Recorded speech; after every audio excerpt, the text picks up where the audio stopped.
Hello लोगोफोर खुलुमबाय आरो नोंथांमोनखौ बयखौबो गिबि गिबियावनो एबाउट बड' सेलिब्रिटिज इउटुब चेनेलावहाय बरायग्रोनानै लाग्रोनाय जाबाय लोगोफोर नोंथांमोना भिडिअनि टाइटेल आरो थाम्बनेलखौ नायनानै बेखौ रियेल सानदों जानांगौ। लोगोफोर बिदि जेबो नङा, बे मनालिसा हाज'वारी बिथांनि गोदान मोनसे फैनो गोनां आबुं बर' सावथुननि शुटिंनि माखासे भिडिअ आरो फट' क्लिपफोरसो। लोगोफोर बिथांनि बे फैनो गोनां आबुं बर' सावथुननि मुङानो जाहैबाय जांख्रिथायनि थैसोम। ओमफ्राय लोगोफोर जों बे जांख्रिथायनि थैसोम मुभियावहाय फावखुंग्रि महरै गाहायै मनालिसा हाज'वारी बिथांजों लोगोसे फुजा मोसाहारी बिथांखौबो फाव खालामनायखौ नुनो मोनगोन लोगोफोर। आरो फावखुंगुराव दङ नोंथांमोननि आरो बयनिबो फेभरेट मुंदांखा सुकबीर कार्जी बिथां, लोगोसेनो लिंसार बसुमतारी बिथांखौबो जों बे मुभियावहाय फाव खालामनायखौ नुनो मोनगोन लोगोफोर।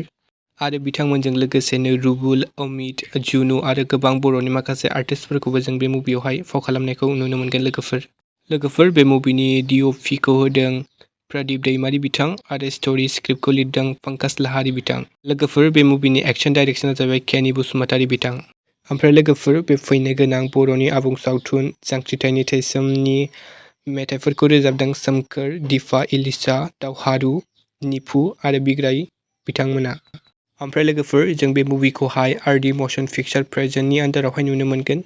ओमफ्राय लोगोफोर नोंथांमोना बे मुभिखौ नायनो थाखाय बेसेबां एक्साइटेड जानानै दं कमेन्टआव खोन्थाब्लानो जाबाय आरो नायनो थाखाय एसे नेना थादो लोगोफोर।